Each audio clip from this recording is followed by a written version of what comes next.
we're going to work on division using an area model. Example 1, we're going to divide 154 by 11. So I first want to start off by drawing my area model.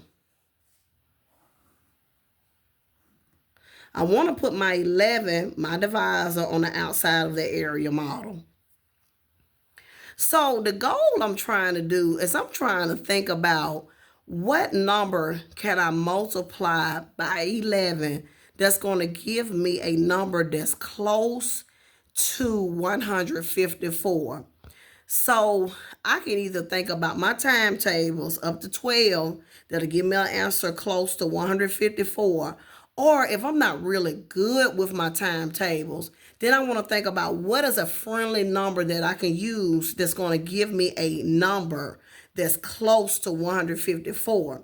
So I'm thinking like a fifth grader. I'm going to use friendly numbers. So if I'm using a friendly number, I know that 10 is a friendly number.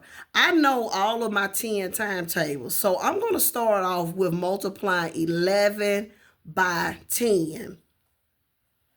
So at the top of this area, I'm going to write 10. And the reason I'm writing 10 at the top, because I'm trying to decompose that 154. And I'm trying to break it apart in a way to where when I add all of these numbers on the inside of my area model up, it's going to equal to 154. But at first, I'm trying to get something close to 154 because I don't exactly know 11 times what gonna give me 154 just off the top of my head. So I'm gonna use 10 because 11 times 10 is gonna give me something close to 154. So I know 11 times 10 is 110. And that's pretty close to 154, okay? So that's part of my problem already, okay? So now I'm gonna kind of section off my box. Now I know 110 takes up a lot of this space, okay? So I'm gonna section off like this. Now, on the inside of this, all of these numbers that I write inside of this area model, they need to add up to be 154. Okay, so far out of my 154, I've used up 110. So I need to go to the side and I need to subtract 154 by 110. Because remember, we used up 110 out of that 154. We're breaking apart that 154. So I'm going to subtract and see how much left, how much more I need to get to 154. So if I subtract that, I got my 4 and my 4. So I got 44. So in this little space right here, I'm going to write the number 44. So I'm achieving my goal of making sure my number inside of my numbers on the inside of my area model add up to be 154. They do. So I got the right amount on the inside. So the only part I need to figure out now is, what do I need to multiply 11 by to give me 44? And again, if I'm good with my timetable, automatically I know 11 times 4 is 44. Okay? So, let me recap. Your divisor on the outside. The goal is you're trying to decompose, break apart that 154. You're trying to think about what number can I multiply this 11 by that's going to give me close to this 154. Now, I could have started off with 11 times 12, but I may be a student. I don't know my 11 or my 12 timetables. So 10 is a friendly, easy number I can always use. So I got 11 times 10 is 110. And then I'm going to go to the side and I'm going to say, okay, well, how much more do I need to get to 54? I need 44 more numbers. So that's why 44 go in this little space right here. So then I go back to my divisor and I say 11 times what is going to give me 44? So it's 4. So my answer sits right at the top. So now all I got is 10 plus 4 is 14. So I know that 154 divided by 11 is 14. Okay, example 2. So we're going to divide 182 by 13. So again, I'm starting off with my area model. And my divisor 13 is on the outside. So again, I'm thinking about what number can I multiply 13 by that's going to give me something close to 182. What can I multiply this 13 by that's going to give me something close to this 182? Now, I don't know my 13 timetables, But I do know how to multiply by tens, okay? I know my pounds of tens pretty good, so I know how to multiply by 10. So I'm going to say 13 times 10. I'm going to start off with 10. So I know that 13 times 10 is 130. Okay, well, 130 is kind of close to 182, right? So that's good. So now I'm going to just section that off, okay? So now I'm going to go to the side because remember I told you inside of your area model, it needs the total up to be 182. So I've used 130 out of that 182. So now I got to figure out what's left to get me to 182. So I'm going to go to the side and I'm going to subtract. So I'm going to subtract 182 by 130. So I got 2. And I got that 5, so I got 52, right? So in my little space, I'm going to do 52. So now I got to think about what 13 times what is going to give me 52, okay? So at this point right here, I still don't know my 13 timetables, right? So at this point, I got to use some mental math skills or just some common sense skills, right? So if I'm thinking common sense wise, I know that 13 times 10 was 130. So I'm thinking 13 times 9 going to be close to 130. So I'm not going to try 9. I'm probably not going to even try 7. Matter of fact, I know that half of 130 is 65. So I'm not going to even do 13 times 5. So I got to go to the side and I got to multiply.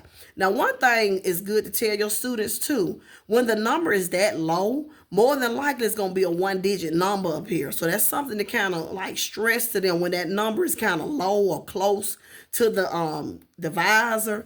It's probably going to be a one-digit number up here. And that's what you're trying to get them to where it's just a one-digit number at the top. Okay, so now I'm going to just say, well, let me multiply. Let me just try something. Let me multiply 13 by 4. And this might be your trial and error for some student. They might just try some numbers here. But if I multiply 13 times 4, I got my 12. I'm going to regroup my 1. And then that's 4, that's 5. Okay, well, 13 times 4 work because that actually is 52. So I'm going to put my 4 at the top. I have no remainder. Okay, so now I can just add my number, my quotient. So I got 10 plus 4 equals 14. So that's my answer.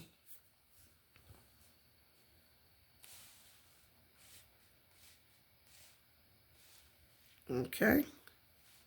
You see that. Okay, let's look at example 3.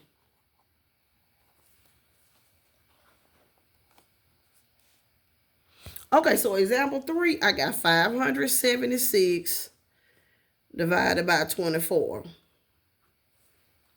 So I'm going to start off again by drawing my area model. My 24, my divisors on my outside. Okay, now this one a little bit different. Okay. And this one could be a little harder for the students. So we're going to look at this maybe 2 ways. So the first way I'm going to look at it is I'm going to start off with my friendly number 10. I don't know my 24 timetables, but, and we're going to think about this in a little while, a little bit different too. I don't know my timetables of 24, okay? So we'll start off with 10. So I'm going to do 10. Okay, so 24 times 10 is 240. Now, if we look at these two numbers right here, 240 is a long ways away from 576. So I don't want to close my box off yet, not quite yet. Because what this is telling me is that if I'm going to start off with 10, I'm more than likely going to have more than just 2 sections inside of my area model. But I got to break this number down a little bit more. So what I would advise the kids to do at this point is multiply another 10 to see if that works. So I'm actually going to just close it off right here behind this 240. And you can just leave it open until you see how much space they need, okay, for the area. Okay, so then that's 240. So that's a long ways, like I said, from 576. That's actually not even half, okay? So I'm going to multiply 24 by 10 again. So I'm going to do another 24 times 10. So if I do another 24 times 10, that's 240 again, right? Now, if we look at this, now I'm going to close it off right here, okay? Now, if we look at them two numbers right there, well, 240 plus 240 is 480. Okay? That's close. If I look at these two numbers, 480 is real close to 576. And that's why I kind of close it out right there. Because I know at this point, I probably need just a little one-digit number right here. Okay? So now I'm ready to go to the side and see how much more I need. Because remember, the inside of your area model got to add up to be the dividend. It got to add it to be this amount right here. So I already got 480 out of this 576. So now I need to see what that difference is and put that right there. So I'm going to go to the side and subtract that number.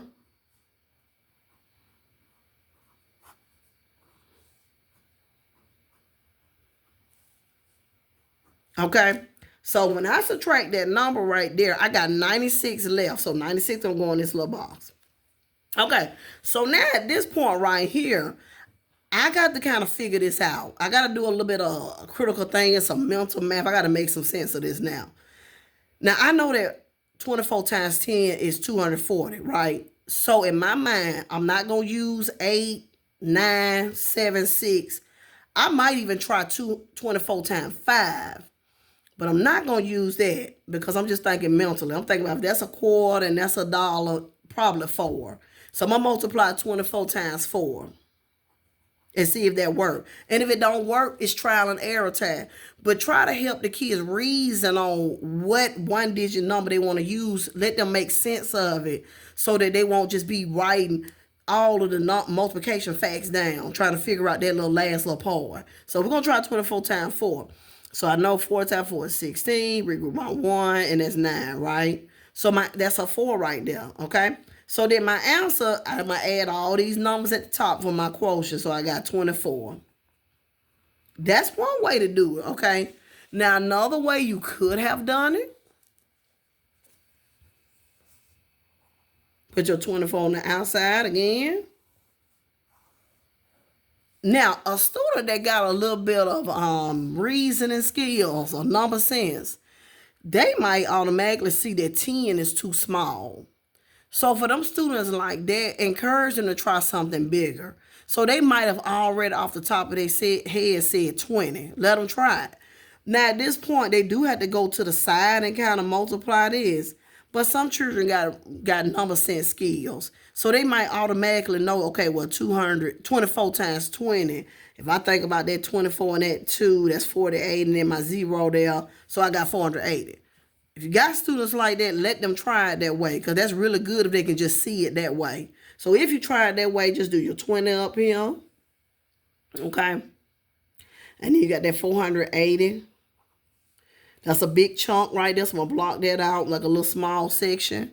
And then again, we subtracting that 576 by 480, and that's 96 in this little space.